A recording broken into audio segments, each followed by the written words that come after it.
Bonjour à tous et à toutes. Nous allons entamer aujourd'hui notre deuxième séance de cours à distance concernant la matière de la relation d'aide pour les étudiants de première année sciences infirmières. La première séance, on a surtout parlé de la communication non verbale.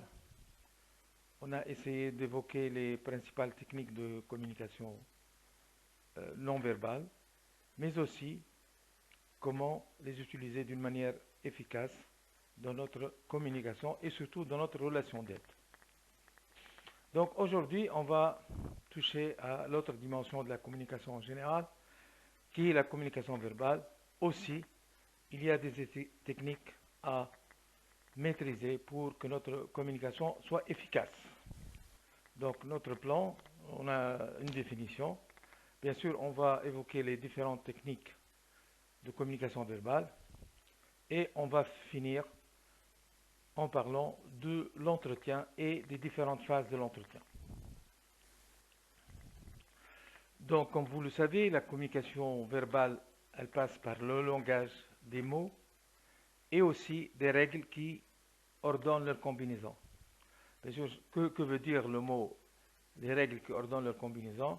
On doit bien sûr maîtriser toutes les règles du langage, que notre communication verbale soit claire, soit explicite, qu'elle évoque le temps et la période où nous sommes. Bon, la communication verbale véhicule des messages. Ils peuvent être des messages audio, écrits ou bien audiovisuels. Cette communication verbale est la première que nous apprenons à contrôler. Okay. Avant d'apprendre les mots et à former des phrases, les humains commencent à communiquer par des sons. Rappelez-vous, les bébés, ils s'expriment par des cris, des pleurs, des rires. Donc s'ils sont tristes ou s'ils ont mal, c'est souvent des cris et des pleurs. Et s'ils sont satisfaits, c'est souvent des rires. Bon, c'est quelque chose de presque inné qui se modifiera progressivement par les enseignements. Donc notre langage verbal va évoluer avec l'âge au niveau de la famille, puis au niveau de l'école, de la société, etc. Bon, ces techniques verbales sont multiples. On va essayer de les expliquer, on va essayer de les simplifier. Donc, on va commencer par la réitération, l'élucidation, la reformulation, le feedback, les questions et la synthèse. On par la réitération. Bon, la définition de la réitération, c'est l'action de réitérer, c'est le fait d'être répété. C'est en quelque sorte, c'est la répétition, mais on va voir ça plus précisément. Au fait, la réitération ou reflet simple, elle permet de résumer ce qui a été dit par le client ou de mettre en évidence un mot ou une partie de la phrase. C'est-à-dire, on va répéter ce que dit le malade pour confirmer qu'on l'a bien compris, de juste en utilisant une partie de la phrase ou des fois un mot. Des fois, répéter un mot peut être très explicite. On va voir l'exemple. Par exemple, le patient il dit cela fait 5 ans que je prends ces médicaments et je me sens toujours déprimé. Euh, cette parole, on peut la résumer, par exemple, dans ce sens-là, on peut la répéter. Après 5 ans de traitement, vous ne constatez aucun changement. Ou bien, 5 ans, déjà évoquer le mot 5 ans, ça veut dire que c'est une longue période. En fait, un malade qui reste 5 ans en étant toujours déprimé, c'est une période importante. Et le mot 5 ans va mettre en valeur l'étendue de sa souffrance.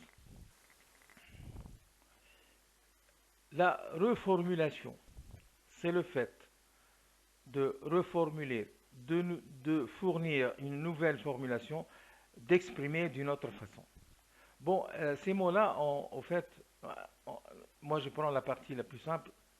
Il y a plusieurs types de reformulation, mais on va surtout nous concentrer sur la reformulation ou reflet de sentiment, qui permet de formuler ce qui a été dit par le client, mais surtout de mettre en évidence le contenu affectif. Je vais donc essayer de dire autrement ce que dit le malade, mais je vais me concentrer sur le contenu affectif. Donc, prenons l'exemple. Pardon, là, je m'excuse. Bon, l'élucidation permet de révéler des sentiments et des attitudes qui ne découlent pas des paroles du sujet, mais qui peuvent être déduits, j'insiste beaucoup sur le mot déduit, de la communication ou de son contexte. Je vais être plus explicite en évoquant l'exemple. Donc ici, ce n'est pas une malade, mais une mère de famille. Qu'est-ce qu'elle dit? Chez moi, tout continuellement désordre. J'ai beau ramasser, mais mon mari et les enfants laissent tout traîner. J'ai beau leur dire, mais c'est toujours à recommencer. Je suis épuisé. J'ai l'impression qu'ils ne voient rien de ce que je fais. Donc l'éclaircissement de cette phrase,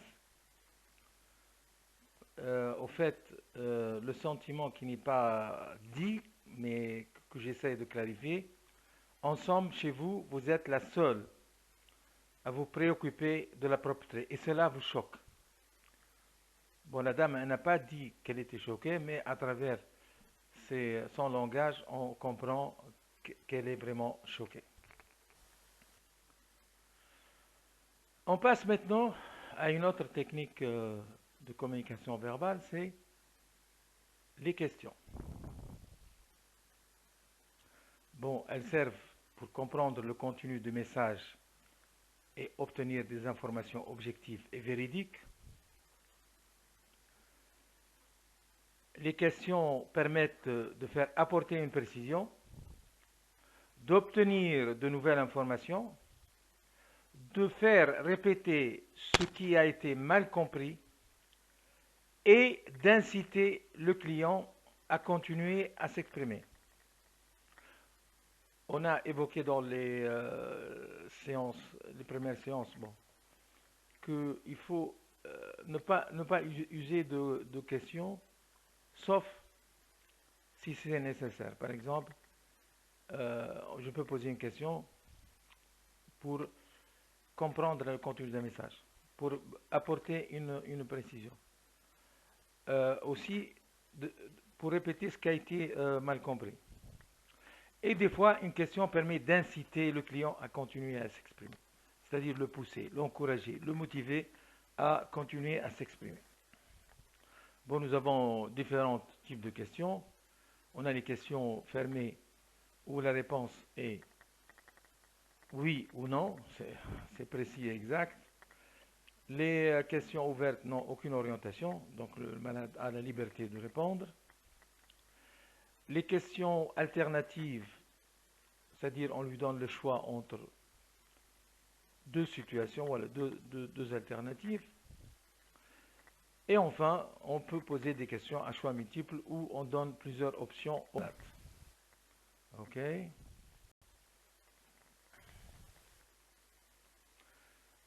Donc le titre a sauté ici. Au fait, la synthèse, c'est une opération intellectuelle par laquelle on réunit en un tout cohérent, structuré et homogène divers éléments de connaissance concernant un domaine particulier. Au fait, c'est en termes très courts, la synthèse, c'est la conclusion, c'est le résumé. Lorsqu'on s'est entretenu avec le malade, en fin de séance, c'est très important de résumer rapidement ce qui a été dit, mais d'une manière structurée et homogène. Bon, les avantages de la synthèse, elle permet de faire le point au cours ou en fin d'entretien. Elle donne les éléments essentiels de la communication et les liens existants entre eux. donne une vue d'ensemble au client et l'aide à mieux appréhender ce qui lui arrive, à mieux gérer, à mieux vivre ce qui lui arrive. C'est ça un peu le sens de appréhender. Et surtout de lui montrer que l'infirmière l'a écouté et compris. Donc, si vous faites une bonne synthèse de l'entretien que vous avez eu avec le patient, ça lui donne une idée que vous l'avez bien écouté et compris. C'est ça l'essentiel, au fait. Bon, on va passer à une autre technique, c'est le feedback. Feedback, c'est aussi le feedback à plusieurs sens. On va essayer d'être simple. C'est la rétroaction de l'information. Au fait, ça permet d'informer l'autre de nos perceptions et sentiments au sujet de ses comportements. Ici, on va évoquer deux types de feedback. Il y a le feedback qui est demandé par le patient. Donc, lors d'un entretien, c'est lui qui vous demande, par exemple, prenons cet exemple. Donc, c'est le patient qui s'adresse à vous, qui vous dit « J'aimerais connaître votre point de vue sur ma façon de réagir. » Ici, le malade a besoin de savoir comment il est perçu par les autres et de le comparer avec sa propre perception. Le feedback peut être aussi ressenti par l'infirmière. À un moment précis, on a besoin d'informer l'autre sur ses pensées, ses émotions ou ses motivations. Je donne un exemple très courant. Quand tu me dis qu'il faut vraiment être atteint du cancer pour comprendre, et ça c'est les paroles de l'infirmière, hein, ce que peuvent vivre ces personnes, je me demande si au fond, tu me dis que je ne peux pas comprendre. Je pense que certaines choses m'échappent. J'aimerais que tu m'en parles.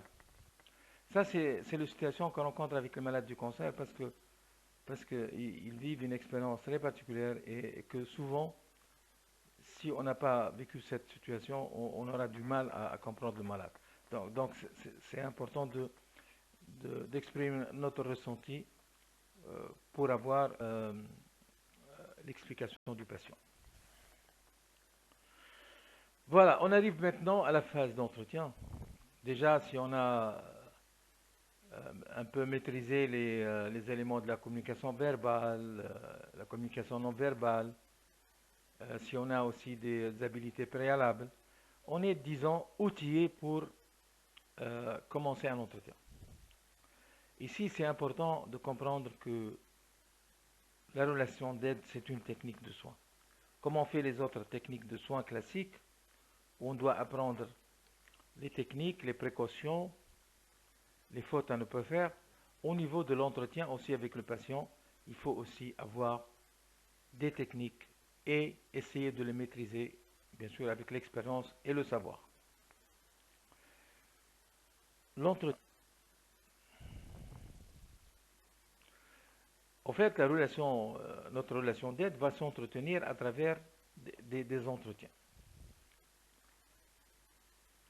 Quel que soit le type d'entretien choisi, il comprendra un début, un corps et une fin.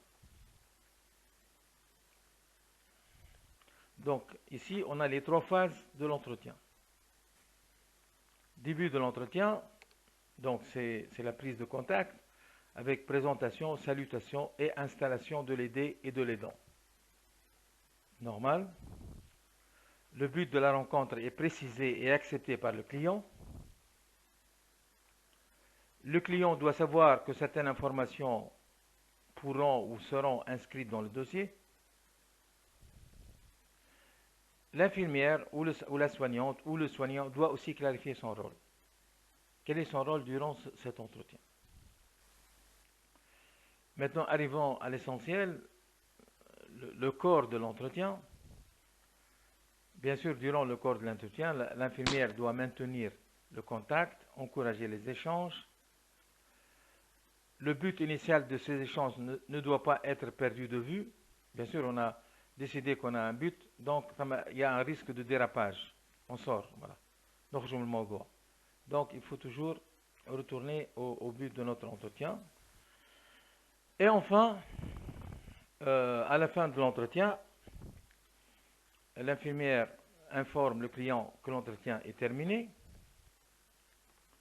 Elle aura auparavant fait la synthèse des échanges, évaluer l'entretien si nécessaire, prévoir des modalités différentes pour le prochain rendez-vous.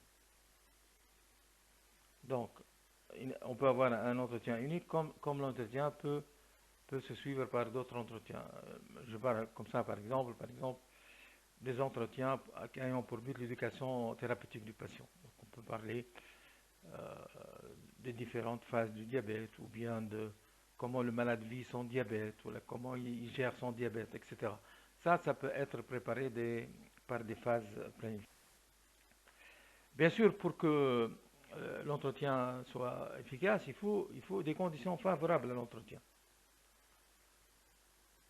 Il faut s'assurer que l'aidé est disposé à communiquer et qu'il n'est pas trop fatigué.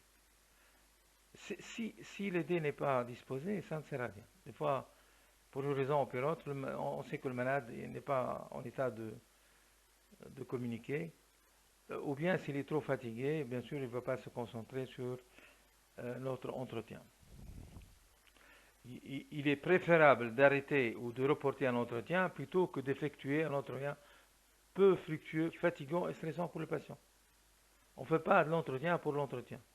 S'il n'est pas fructueux, s'il n'est pas positif, s'il ne donne pas de résultats, s'il n'est pas efficace, donc c'est pas la peine de le continuer. On peut la journée lorsque le malade sera au meilleur état. On est à la fin de notre cours. J'espère que j'ai été compréhensible. Hein? Ok. En tout cas, on pourra avoir une occasion pour questions-réponses. Je vous souhaite une très belle journée. Que Dieu vous garde et à bientôt. Salam.